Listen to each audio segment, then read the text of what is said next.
தெறிக்கவிடும் காரம் நிறம் சுவையை தருகிறது. ஆச்சி மிளகாய் தூள் தெறிக்கவிடும் காரம் நிறம் சுவை. மதுரை அருகே 9 வயது சிறுமிக்கு பாலியல் தொந்தரவு அளித்ததாக ஹரிகிருஷ்ணன் என்ற 51 வயது நபரை போக்சோ வழக்கில் போலீசார் கைது செய்தனர்.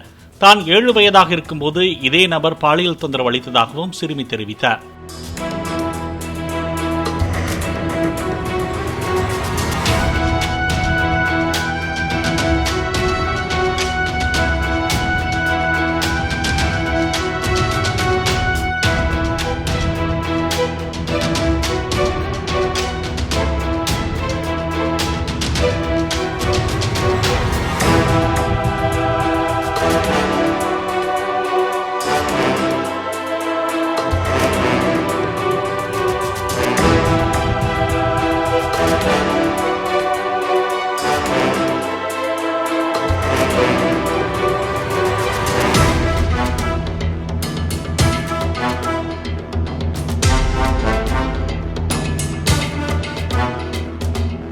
தெறிக்கவிடும் காரம் நிறம் சுவையை தருகிறது. ஆச்சி மிளகாய் தூள் தெறிக்கவிடும் காரம் நிறம் சுவை.